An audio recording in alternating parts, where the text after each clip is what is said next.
because...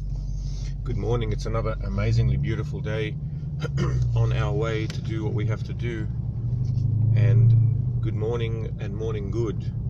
And as well as ladies and gentlemen, short and tall, fat and skinny, hello to our Patreon guests, hello to our GoFundMe guests, hello to our proto-originals, originals and second generation originals.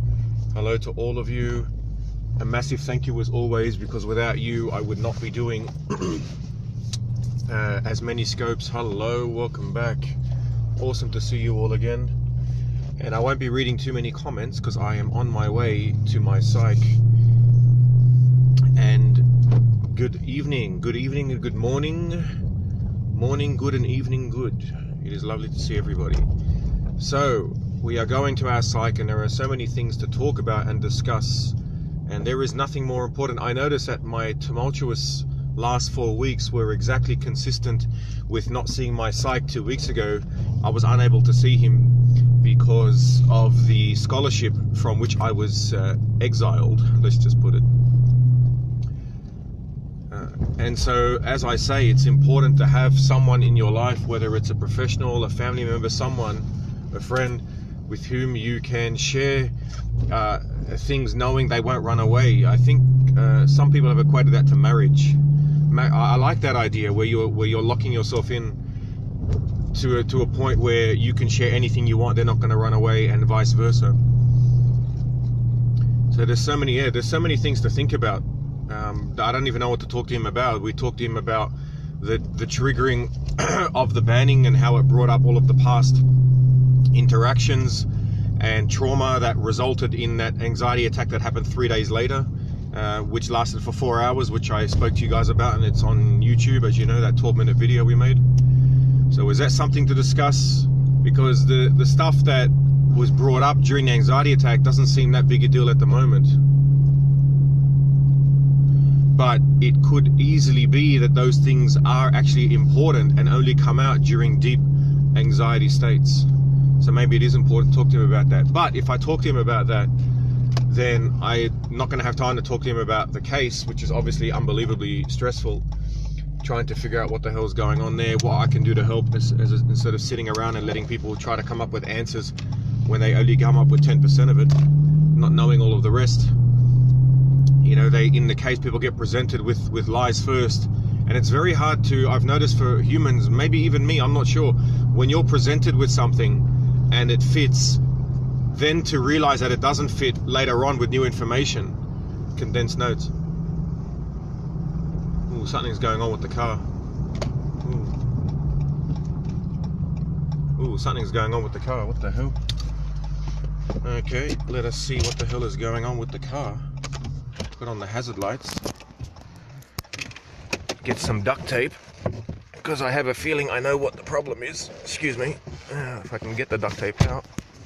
Let's go have a look at what's going on. Oops. We have a problem with the car. Isn't that great? You never know where these episodes are gonna go, huh? Excuse me for a moment. Put my jacket down. Let's have a look under the car. What's going on? Excuse me. Ah, jeez. I don't know if you can see that. Can you actually see that? This thing has fallen. Alright, that's great. That's exactly what we want. Well, all we have to do now is rip off the duct tape and stick it to the bottom of the car. And then we're good to go. I think I might have to get that repaired. That's my impression. We shall see what we have to do. I'm trying to do this with one hand so I can hold the phone on the other hand. Alright, let's get this sticky tape happening. Duct tape to the rescue, damn straight. I used to think it was duct tape, like quack quack. I used to think that. So, if anyone wants to buy this car, you now know the problem. American muscle. Alright, are we getting there? I think we're getting there. Alright, it's going to need a bit more duct tape. Yeah, I know, it's not good. You don't want a car to, God forbid, come and come and smack me up the backside. You carry duct tape. Of course. I still haven't told you guys about the little hybrid vehicle that I built a little while ago. I'm not sure if I told you about that. 1 second. Now I just got to put a few more in, and then once I get there I'll put some more. Excuse me. It's a beautiful day though, isn't it? Let's see if we can...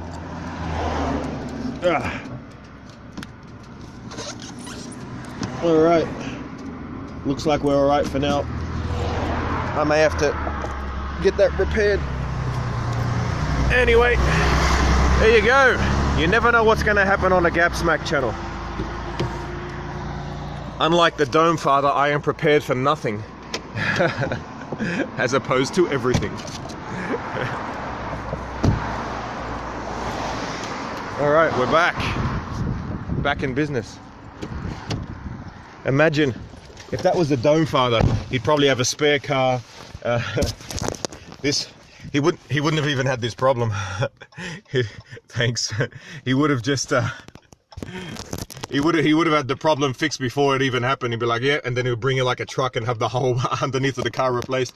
Hey, hello, J Mama 420.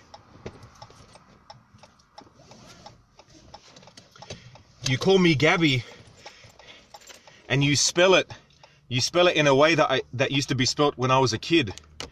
It's almost like you know me. Anyway, I can't watch the comments for a moment. All right, let's see if we're back. Just wait for the cars to go past. And all right, it's fixed. There we go. Yeah, I remember my second grade teacher would deliberately write it G-A-B-Y because she knew that I spelt it double B-Y. She was a nasty piece of work, that one. Anyway, so there you go. You rock sometimes. Yeah, I never told you guys that I'm pretty sure I mentioned it. I built a hybrid vehicle when I was bored once a few years ago. And I still have it. I traveled more than 1,500 miles on it. And it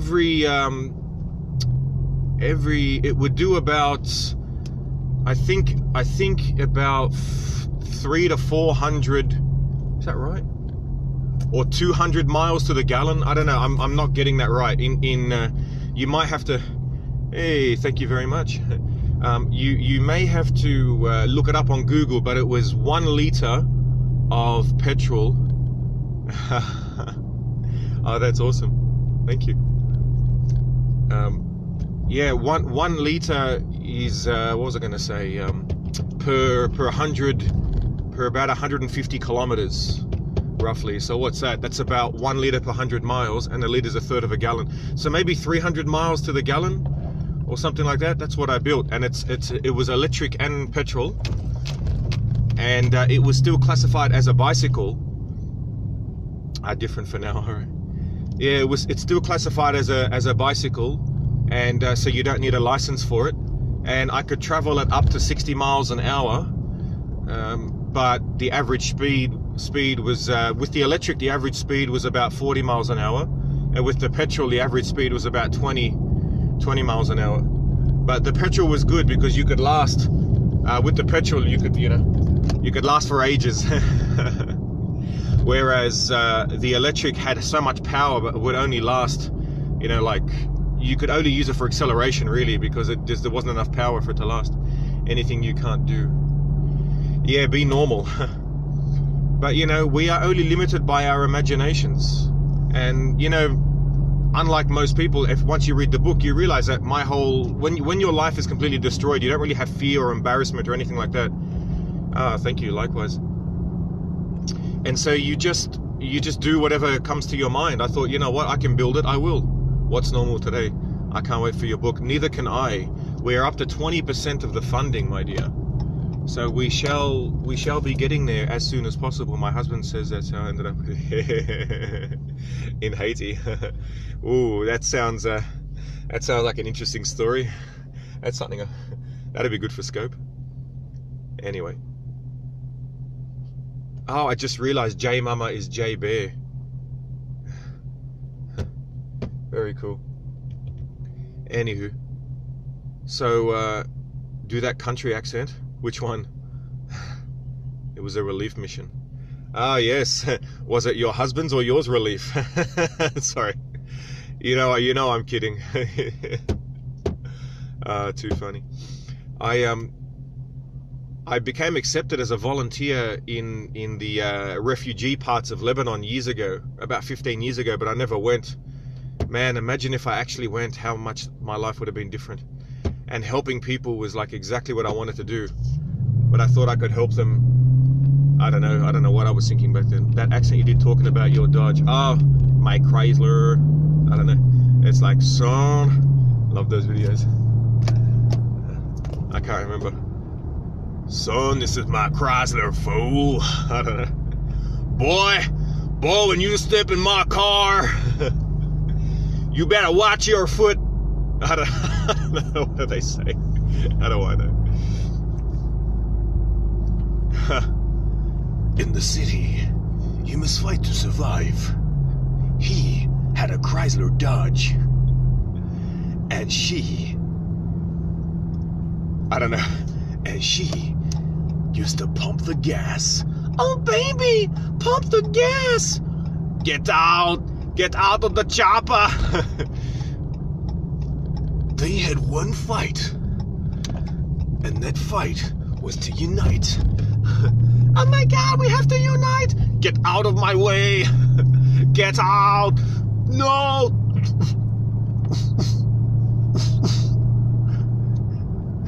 Arnold Schwarzenegger and the Chrysler Dodge featuring Pastor. Oh my God, we need relief in Haiti. Only one man. No. Gab smacked. Now showing in cinemas everywhere. There you go. That was the Gab Smack director's cut, my friend. Speaking human, the tragedy of the retarded genius. Ah, man. Yeah, that's it. How funny was Pompous yesterday on Gabversity? He was just giving me hell. I swear to you, it's almost like, I don't know which part of me comes out, but he is just so funny. And then he started making fun of, thank you, Platinum Mimi. He started making fun of, what was her name? Lilibel? Yeah. Ah, it's alright.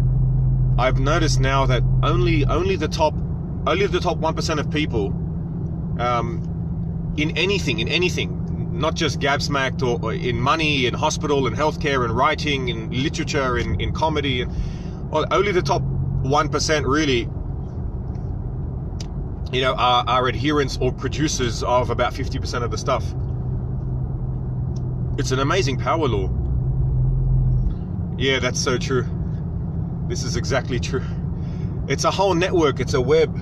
So there is the Dome Father who has allowed people to sort through in an amazingly beautiful fashion. He's made like a Netflix, same as in music. Exactly right. In music, even like, it's the almost all music was created by like the top 5 composers, as you've probably all heard. And even out of those composers, only the top 1% of their stuff is what's played like 90% of the time. So it's that power law is exactly to respond to that guy that was there when I was talking to my brother on the conservative podcast. That is exactly why I said to him that socialism needs capitalism and vice versa, because either one can run out of fashion. They both have power distributions. So for example, with capitalism, if you just allow it to run its course, it'll end up like Monopoly, where you'll have the top 1% will have everything and no one else will have anything at all. So that's one version. If you have pure, income redistribution, then basically everyone will have nothing, right? Hemi power, that's right. And so there is a fight that goes on between liberal and conservative temperaments to find the medium, and that medium constantly shifts, and that's why we have these arguments, and that's why democracy works. What I've noticed is that in the West we have recessions, in third world countries they have wars. So I actually noticed this in Lebanon, actually, after the collapse of the Christian government. Ever since then, we've had nothing but cycles of wars. So we have relative peace for a while, and then what happens is that people can't afford to buy things, or people's wage is too low, or things in the shop are too expensive, and you have this unbelievable chasm that exists between those who don't have and then the 1% who have.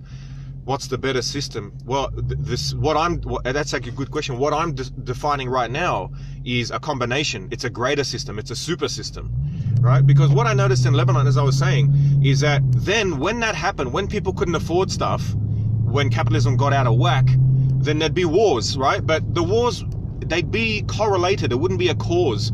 It'd be like some religious community, most of the time not the Christians, obviously, but it might be the Shia or the Druze or whatever. I don't want to label, right? And they will come out and say, we're not getting, you're mistreating us because of our religion or whatever it is, and then you'd have a bloodbath, right? And then prices would come down, war creates economy, people have jobs, and then it's okay for a bit. And I find that that's exactly what's happening in the West, but with us, it's thankfully, as of yet, it's not physical. It's not a physical war, right? It's where we have recessions, then we have a collapse of one government, which led to the rise of Obama, which then had collapsed again, which led to the rise of Trump. So you have these oscillating arguments between both sides. And my argument is that the solution is a superset of both, because both of those are a mesh of power distributions. So in capitalism, pure capitalism, which we don't see, no one has seen pure capitalism here. Pure capitalism, I've seen it in India.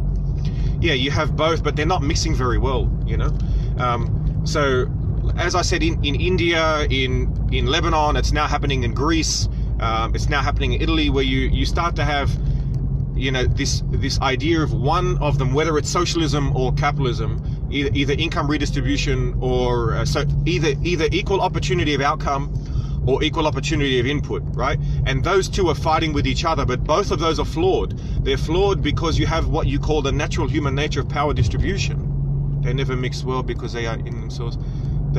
Well, that's the thing. They coexist at the moment because people temperamentally hold on to their position, and so the people underneath are ideologically biased to one side or the other.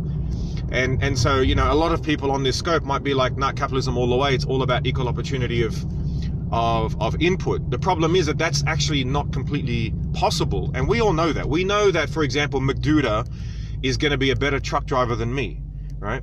And it doesn't matter how much I try, he's going to be better, and so therefore he will get more rewards for that.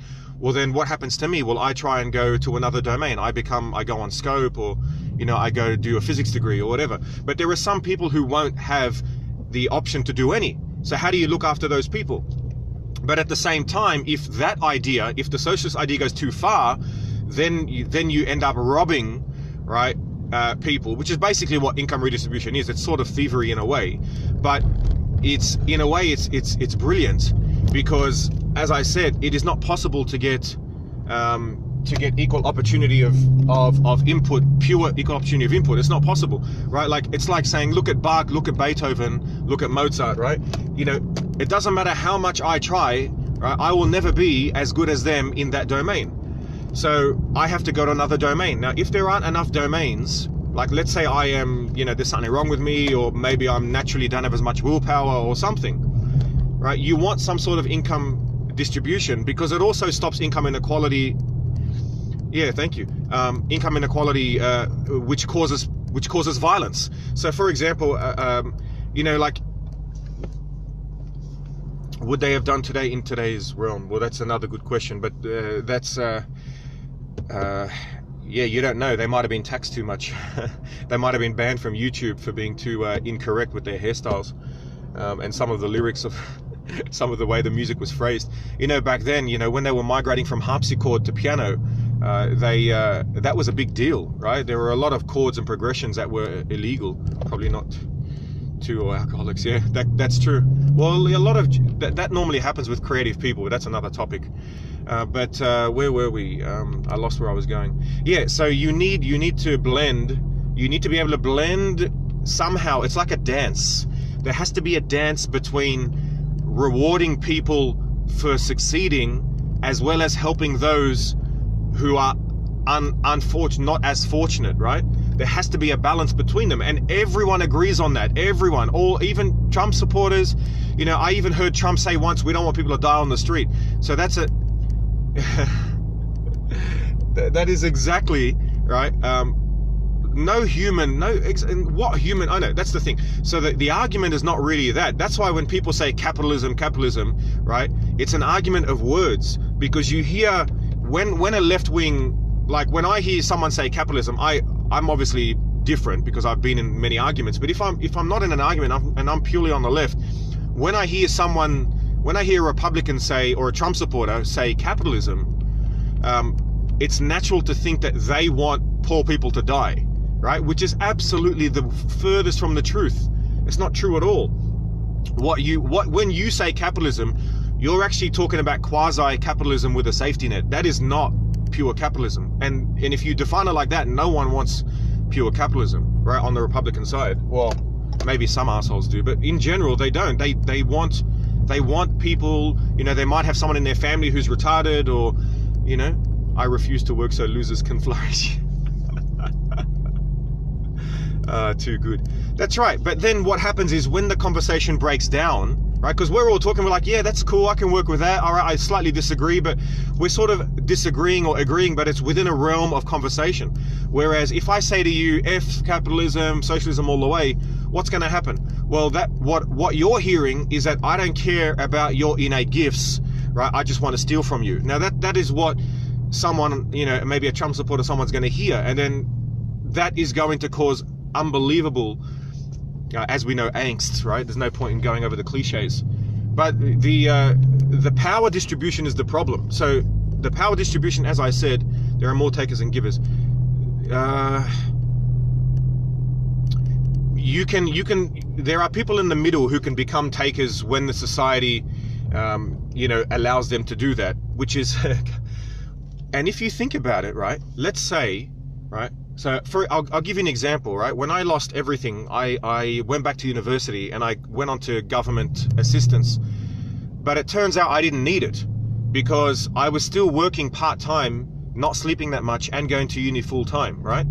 And so I was working my ass off, but what's funny is that I was only making the same as I would have made if I was on government assistance, right? So the way that it's designed is flawed. Yeah, it's flawed because there is this middle section, right, where if you get enough money from the government, right, to just live, right, let's say live, and you have clothes, you have washing, you have a TV, right, you're doing well, better than almost anyone on the planet, right? But the way that the government designs its benefits is that for you to start working, you would lose those benefits you're getting. So if you are in a certain poverty level, right, in the United States and in Australia, you are actually de-incentivized to move up the chain. So why would you, right? If I could sit at home and make 20 grand a year, why would I get out and work to make 22 grand a year? That means I'm working all year to make 2 grand. Why would I do that? It makes no sense. So the way that the government assistance is made, that's where I have the problem. That is where, when I say I support socialism, what I just described is not socialism. That is capitalism. That is getting the worst of capitalism and the worst of socialism, putting them together, and then calling it either capitalism or socialism. People argue about it, and that is not even the conversation that we need to be having. So there you go. This is my position on that. A proper income, right? A proper, do you like the a proper what do you call it?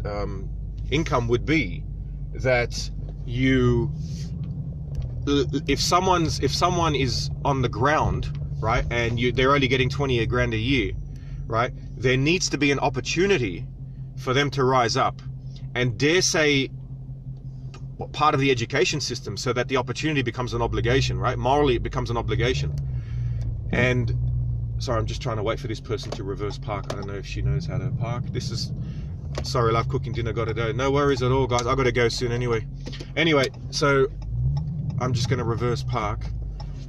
Yeah, so some sort of I don't know how we got onto this. We were supposed to be talking about psychiatry, and then we get on to fixing the car, and then talking about government assistance. But yeah, government assistance in a way that someone can rise up and they get rewarded for it, you know. So they still earn their 20 grand a year as they're rising up, and then when they reach 40 or 50 grand, you know, then no worries. Then they can share, you know, the next 10 years of their income, you know, 50% with the poor. I don't know. I mean, I have no idea what the solution is, right? But anyway, all right, let's go see our psych, huh?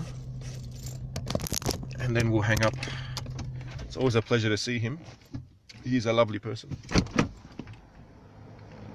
But of course, you know, when they charge you much per hour, of course they're going to be a lovely person.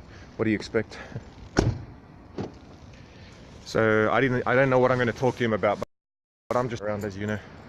See you guys. Life is too freaking short, and there's too much to do, and none of it gets done, and it leads to anxiety and depression every time. So the question is, why do we have to want to get all those things done? That's really where the problem is. Problem is, why do we want to get this stuff done? And that is based upon, thank you, that is based upon inability to grow out of certain situations in life. Me. You know, disaster from school, the bullying, the inability to function,